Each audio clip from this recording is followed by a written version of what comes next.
வணக்கம். நம்ம இந்த வீடியோல என்ன பார்க்க போறோம்னா 2003-2004ல மார்ஜினல் காஸ்டிங் டிஆர்பி எக்ஸாம்ல என்னென்ன ப்ராப்ளம்ஸ் கேட்டிருந்தாங்க அப்படின்றத தான் டிஸ்கஸ் பண்ண போறோம். இப்போ ஒரு ப்ராப்ளம் பார்க்கலாம். when fixed cost is 24,000 and PV ratio is 15%, the break even point will be. ஓகேவா? அதாவது என்ன கொடுத்துட்டாங்கன்னா ஃபிக்ஸட் காஸ்ட் கொடுத்துட்டாங்க அண்ட் பிவி ரேஷியோ கொடுத்துட்டாங்க. நம்ம கேட்கறது வந்து பிரேக் ஈவன் பாயிண்ட் தான் கேட்கறாங்க. ரொம்பவே சிம்பிள்னா இதுக்கு டைரக்டா நம்ம கிட்ட ஆன்சர் இருக்கு. ஓகே, பிரேக் ஈவன் பாயிண்டோட ஃபார்முலா என்னன்னு பாத்தீங்கன்னா fixed cost divided by PV ratio தான். ஓகேவா? இந்த மாதிரி டைரக்ட் கொஸ்டின் கேட்டுட்டாங்கன்னா நம்ம ஈஸியா நம்ம போட்டுடலாம். ஃபிக்ஸட் காஸ்ட் பாத்தீங்கன்னா 24,000 அண்ட் பிவி ரேஷியோ பாத்தீங்கன்னா 50%. ஓகேவா? இப்போ இதை நம்ம சப்ஸ்டியூட் பண்ணோம் அப்படின்னா 48,000 வருது. ஓகேவா? இப்போ நம்ம ஆன்சர் பாருங்க. Answer B is the right answer. ஓகேவா? இந்த ப்ராப்ளம் ரொம்ப ஈஸியான ப்ராப்ளம் தான். இப்போ இன்னொரு ப்ராப்ளம் பார்க்கலாம். ஓகே, இந்த ப்ராப்ளம் பாருங்க. when fixed cost is rupees 8,000, profit earned rupees 2,000 and break even sales are rupees 40,000, what is the actual sales? ஓகேவா? இப்போ கொடுத்திருக்க இன்ஃபர்மேஷன் என்னென்ன அப்படின்னு பார்த்தோம்னா ஃபிக்ஸட் காஸ்ட் இருக்கு. ஃபிக்ஸட் காஸ்ட் எவ்வளவு? 8,000 சொல்லிட்டாங்க. ஓகே, ப்ராஃபிட் பாத்தீங்கன்னா ப்ராஃபிட் 2,000 சொல்லிட்டாங்க அண்ட் பிரேக் ஈவன் சேல்ஸ் இருக்கு. பிரேக் ஈவன் சேல்ஸ் பாத்தீங்கன்னா 40,000 சொல்லியிருக்காங்க. ஓகே, இப்போ நமக்கு கொஸ்டின் என்னன்னா ஆக்சுவல் சேல்ஸ் என்னன்றதை கால்குலேட் பண்ண சொல்லியிருக்காங்க. ஓகேவா? இப்போ நம்ம இதை எப்படி கால்குலேட் பண்ணலாம் அப்படின்னு பாத்தீங்கன்னா முதல்ல பிவி ரேஷியோ கால்குலேட் பண்ணலாம். பிவி ரேஷியோ கால்குலேட் பண்றதுக்கு நமக்கு என்ன வேணும் அப்படின்னா கான்ட்ரிபியூஷன் வேணும். அப்ப அந்த கான்ட்ரிபியூஷன் எப்படி கால்குலேட் பண்ணலாம் அப்படின்னு பாத்தீங்கன்னா ஃபிக்ஸட் காஸ்ட் பிளஸ் ப்ராஃபிட் தான் கான்ட்ரிபியூஷன் இல்லையா? இப்போ நம்ம கிட்ட ஃபிக்ஸட் காஸ்ட் இருக்கு 8,000 அண்ட் ப்ராஃபிட்டும் இருக்கு 2,000. ஸோ இது ரெண்டுத்தையும் நம்ம ஆட் பண்ணோம்னா நமக்கு கிடைச்சிடும் 10,000 தான் கான்ட்ரிபியூஷன். ஓகே ஓகே, இப்போ பாத்தீங்கன்னா இதுல கான்ட்ரிபியூஷன் கிடைச்சிருச்சு. நெக்ஸ்ட் இருக்கிற இன்ஃபர்மேஷன், அதாவது ஃபிக்ஸட் காஸ்ட் இருக்கு, பிரேக் ஈவன் சேல்ஸ் இருக்கு. இது ரெண்டுத்தையும் யூஸ் பண்ணி நம்ம பிவி ரேஷியோ கால்குலேட் பண்ணலாம். அதாவது பிரேக் ஈவன் சேல்ஸோட ஃபார்முலா என்ன? Fixed cost divided by PV ratio இல்லையா? இப்போ இதை யூஸ் பண்ணி நம்ம என்ன கண்டுபிடிக்க போறோம் அப்படின்னு பாத்தீங்கன்னா பிவி ரேஷியோ கண்டுபிடிக்க போறோம். ஏன்னா பிரேக் ஈவன் சேல்ஸ் எவ்வளவு கொடுத்துட்டாங்க? 40,000 கொடுத்துட்டாங்க அண்ட் ஃபிக்ஸட் காஸ்ட் பாத்தீங்கன்னா 8,000 இருக்கு ப்ராப்ளம்ல. Divided by PV ratio. Okay, இப்போ நம்ம என்ன பண்ணலாம்? ஜஸ்ட் ஒரு கிராஸ் மல்டிப்ளிகேஷன் தான். PV ratio is equal to 8,000 divided by 40,000 ஆயிடுது. அதாவது பிவி ரேஷியோ வந்து லெஃப்ட் ஹேண்ட் சைடு போயிடும் அண்ட் 40,000 வந்து டினாமினேட்டரா வந்துருது. ஓகே, அப்ப நம்ம இதை கால்குலேட் பண்ணோம் அப்படின்னு பாத்தீங்கன்னா 20% வருது. அப்ப பிவி ரேஷியோ 20%. ஓகே, இப்ப அந்த பிவி ரேஷியோ இருக்கு. நம்ம கிட்ட ப்ராப்ளம்ல ஏற்கனவே என்ன கண்டுபிடிச்சிட்டோம்? கான்ட்ரிபியூஷன் இருக்கு. அப்ப கான்ட்ரிபியூஷன் இருக்கு, பிவி ரேஷியோ இருக்கு அப்படின்னும் பொழுது நம்மளால சேல்ஸ் கண்டுபிடிக்க முடியும் இல்லையா? ஏன்னா பிவி ரேஷியோ ஃபார்முலா என்ன? கான்ட்ரிபியூஷன் பை சேல்ஸ் இல்லையா? இப்ப பிவி ரேஷியோ எவ்வளவு? 20% தெரிஞ்சிருச்சு அண்ட் கான்ட்ரிபியூஷன் எவ்வளவு அப்படின்னு பாத்தீங்கன்னா நம்ம கண்டுபிடிச்சிட்டோம் 10,000. So 10,000 divided by sales. இப்ப நம்ம என்ன பண்ணலாம்? சேல்ஸ் வந்து லெஃப்ட் சைட் கொண்டு போயிட்டு அண்ட் 10,000 இன்டூ 100 டிவைடட் பை 20 போட்டோம்னா, அதாவது இந்த 20% இங்க ரைட் சைட் கொண்டு வந்துடுறோம். எவ்வளவு வருது அப்படின்னு பாத்தீங்கன்னா 50,000 வருது. ஓகே, இதுதான் சேல். ஓகே, இப்ப நம்ம ஆன்சர்ல பார்க்கலாம் 50,000 இருக்கான்னு சொல்லிட்டு பாருங்க. Option D is the right answer. Okay, இப்ப கொடுத்திருக்க information fixed cost, profit, break even sales. Okay, first நம்ம contribution கண்டுபிடிச்சிடுறோம்.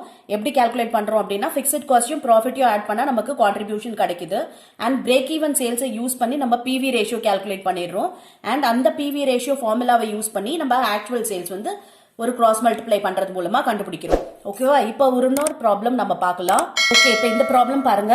when sales are rupees 2 lakh, fixed cost rupees 30,000 and PV ratio 40%, the amount of net profit will be. Okay, நம்மள வந்து என்ன calculate பண்ண சொல்லிருக்காங்கன்னா net profit calculate பண்ண சொல்லிருக்காங்க. Okay, இப்போ இந்த problem எப்படி போடுறதுன்னு பார்க்கலாம். இப்போ நம்ம கிட்ட இருக்க இன்ஃபர்மேஷன் என்ன அப்படின்னு பாத்தீங்கன்னா சேல்ஸ் வந்து 2 lakh இருக்கு. ஓகே, ஃபிக்ஸட் காஸ்ட் 30,000 இருக்கு அண்ட் பிவி ரேஷியோ பாத்தீங்கன்னா 40% இருக்கு. ஓகே, இப்போ இதை யூஸ் பண்ணி நம்ம என்ன கால்குலேட் பண்ணலாம் அப்படின்னா கான்ட்ரிபியூஷன் கண்டுபிடிக்கலாம் இல்லையா? எஸ், கான்ட்ரிபியூஷனோட ஃபார்முலா எப்படி போடுவோம் அப்படின்னு பாத்தீங்கன்னா சேல்ஸ் இன்டூ பிவி ரேஷியோ போட்டோம்னா நமக்கு கான்ட்ரிபியூஷன் கிடைக்க போகுது. ஓகே, சேல்ஸ் பாருங்க 2 lakh ப்ராப்ளம்ல கொடுத்துட்டாங்க அண்ட் பிவி ரேஷியோவும் கொடுத்துட்டாங்க 40%. ஸோ இது ரெண்டுத்தையும் மல்டிப்ளை பண்ணோம்னா நமக்கு கான்ட்ரிபியூஷன் கிடைக்குது. கான்ட்ரிபியூஷன் பார்த்தீங்கன்னா 80,000 வந்துருச்சு. இப்போ ஃபிக்ஸட் காஸ்ட் இருக்கு அண்ட் கான்ட்ரிபியூஷன் இருக்கு. அப்போ நம்ம ஈஸியா ப்ராஃபிட் கண்டுபிடிக்கலாம் இல்லையா? எஸ், ப்ராஃபிட்டோட ஃபார்முலா என்ன? கான்ட்ரிபியூஷன் மைனஸ் ஃபிக்ஸட் காஸ்ட் தான். ஓகே, பாருங்க, கான்ட்ரிபியூஷன் நம்ம கண்டுபிடிச்ச 80,000 அண்ட் ஃபிக்ஸட் காஸ்ட்ன்றது ப்ராப்ளம்லேயே கொடுத்துட்டாங்க 30,000. ஸோ மைனஸ் பண்ணோம் அப்படின்னா நமக்கு ப்ராஃபிட் கிடைச்சிருது. ப்ராஃபிட் பாருங்க 50,000. ஓகே, இப்போ நம்ம ஆன்சர்ல yes, option A is the right answer. பாத்தீங்கன்னா இந்த மார்ஜினல் காஸ்டிங்ல ஒவ்வொரு கொஸ்டின் பேப்பர்லயுமே நிறைய ப்ராப்ளம்ஸ் கேட்கறாங்க. ஸோ நீங்க இந்த சாப்டர் தரவா இருந்தாவே உங்களால நிச்சயமா ஒரு 5 கொஸ்டின்ஸ் உங்களால வந்து ஆன்சர் பண்ண முடியும். எஸ், இப்போ இதே கொஸ்டின் பேப்பர்ல வேற ஒரு ப்ராப்ளம் கேட்டிருக்காங்க, என்னன்னு பார்க்கலாம். ஓகே, பாருங்க, இது வந்து தியரி கொஸ்டினா கேட்டிருக்காங்க. The difference between sales and variable cost. ஓகேவா, சேல்ஸ்க்கும் வேரியபிள் காஸ்ட்க்கும் உள்ள டிஃபரன்ஸ் என்னது? எஸ், கான்ட்ரிபியூஷன் தான் நம்மளோட difference between sales and variable cost. அப்ப option C is the right answer. Okay, இது நம்ம ஃபார்முலாஸ்லாம் தரோவா இருந்தாவே நம்மளால நிறைய கொஸ்டின் ஆன்சர் பண்ண முடியும். இப்போ இன்னொரு ப்ராப்ளமும் கேட்டிருக்காங்க, பார்க்கலாம். பாருங்க, இதுவும் அதே 2003-04ல கேட்ட கொஸ்டின் தான். The excess of actual sales over break even sales is termed as என்ன அப்படின்னு கேட்டிருக்காங்க. நமக்கு எல்லாருக்கும் தெரியும் இல்லையா, ஆக்சுவல் சேல்ஸ்க்கும் பிரேக் ஈவன் சேல்ஸ்க்கும் உள்ள டிஃபரன்ஸ் என்னன்னா மார்ஜின் ஆஃப் சேஃப்டி தான். ஓகே, மார்ஜின் ஆஃப் சேஃப்டி தான் நம்ம என்ன சொல்லுவோம்? Actual sales minus break even sales சொல்லுவோம் இல்லையா? மார்ஜின் ஆஃப் சேஃப்டியை தான் நம்ம என்ன சொல்லுவோம்? Actual sales minus break even sales. அப்ப B is the right answer. ஓகேவா, இப்ப இன்னொரு ப்ராப்ளம் பார்க்கலாம். ஓகே, இது பாருங்க 2005-06ல கேட்டிருக்க ஒரு கொஸ்டின். ஓகே, இப்ப பாருங்க இதுல என்னென்ன இன்ஃபர்மேஷன் கொடுத்துருக்காங்கன்ட்டு. If the PV ratio is 40%, அப்ப பிவி ரேஷியோ கொடுத்துட்டாங்க என்னன்னா 40% சொல்லியிருக்காங்க. அண்ட் சேல்ஸ் வந்து 10,000. ஓகே, சேல்ஸ் இருக்கு, அது வந்து 10,000. கொஸ்டின் என்ன அப்படின்னு பாத்தீங்கன்னா, what is the amount of variable cost? ரொம்பவே சிம்பிள் இல்லையா? ஏன்னா பிவி ரேஷியோட ஃபார்முலா என்ன பாத்தீங்கன்னா, contribution divided by sales into 100 இல்லையா? இப்ப நமக்கு பிவி ரேஷியோ கொடுத்துட்டாங்க ப்ராப்ளம்லயே. இப்போ 40% தெரிஞ்சிருச்சு. ஓகே, இப்ப நம்ம சேல்ஸ் தெரியும், கான்ட்ரிபியூஷன் தெரியாது. நம்ம எப்படி ஒரு கிராஸ் மல்டிப்ளை பண்றது மூலமா நம்ம கான்ட்ரிபியூஷன் என்னன்றதை தெரிஞ்சுக்கலாம். ஓகே, இப்ப பாருங்க, contribution is equal to 10,000 into 40%. ஓகேவா, அதாவது இந்த 10,000 வந்து லெஃப்ட் சைட் போச்சுன்னா இன்டூ 40% ஆயிடும். ஸோ இதை நம்ம மல்டிப்ளை பண்ணோம் அப்படின்னா 4,000. ஓகே, இப்போ கான்ட்ரிபியூஷன் 4,000 தெரிஞ்சிருச்சு. அப்போ வேரியபிள் காஸ்ட் கண்டுபிடிக்கிறதுக்கு ஃபார்முலா என்ன? சேல்ஸ் மைனஸ் கான்ட்ரிபியூஷன் இல்லையா? அதாவது சேல்ஸ் மைனஸ் வேரியபிள் காஸ்ட் வந்து கான்ட்ரிபியூஷன். ஸோ நம்ம இதை வந்து என்ன பண்ணலாம்னா வேரியபிள் காஸ்ட் கண்டுபிடிக்கிறதுக்கும் இந்த ஃபார்முலா யூஸ் பண்ணிக்கலாம். அப்போ 10,000 மைனஸ் 4,000 பார்த்தீங்கன்னா 6,000. Okay, 6,000 is the variable cost. அப்ப option B is the right answer. ஓகேவா, இப்ப வேற ஒரு ப்ராப்ளம் பார்க்கலாம். ஓகே, பாருங்க 2012லயும் 13லயும் ஒரு क्वेश्चन கேட்டிருக்காங்க. Marginal cost means. Okay, marginal காஸ்ட்ன்றது என்ன அப்படின்னு பாத்தீங்கன்னா, அடிஷனல் காஸ்டானா இல்ல, இன்டைரக்ட் காஸ்ட்னா இல்ல, பிக்ஸட் காஸ்டும் கிடையாது. மார்ஜினல் காஸ்ட்ன்றது என்னன்னா வேரியபிள் காஸ்ட். ஓகேவா, மார்ஜினல் காஸ்ட்ன்றது வேரியபிள் காஸ்ட். இது வந்து ஃபுல்லா நமக்கு மார்ஜினல் காஸ்டிங் வந்து நம்ம டீடைல்டா பார்த்திருக்கோம். ஓகே, அந்த வீடியோ பார்த்திருக்கவங்க எல்லாருக்குமே தெரியும் இது மார்ஜினல் காஸ்ட்ன்றது வேரியபிள் காஸ்ட்.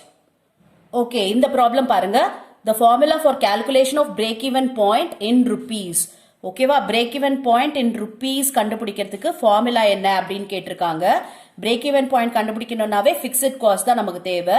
ஓகே, இன் ருபீஸ்னா divided by PV ratio. Okay, அப்ப பாருங்க option C is the right answer. இதுவே வந்து நம்ம யூனிட்ஸ்ல கண்டுபிடிக்கிறோம் அப்படின்னா fixed cost divided by contribution per unit போடுவோம். ஓகேவா, நமக்கு ருபீஸ்ல வேணும் அப்படின்னா டிவைடட் பை பிவி ரேஷியோ போடணும். ஓகே, எஸ், இப்போ வந்து நம்ம நிறைய கொஸ்டின் பேப்பர்ல இருந்து மார்ஜினல் காஸ்டிங் ப்ராப்ளம்ஸ்லாம் பார்த்தோம். அண்ட் நான் வந்து டிஸ்கிரிப்ஷன்ல இந்த மார்ஜினல் காஸ்டிங் சாப்டரோட பிளேலிஸ்டோட லிங்கை தரேன். ஓகே, மார்ஜினல் காஸ்டிங் வந்து நீங்க டீடைல்டா அதுல பார்த்து தெரிஞ்சுக்கலாம். அண்ட் அடுத்த வீடியோல வேற ஒரு டாபிக்ல நம்ம ப்ராப்ளம்ஸ் பார்க்கலாம். Yes, thank you for your patient listening.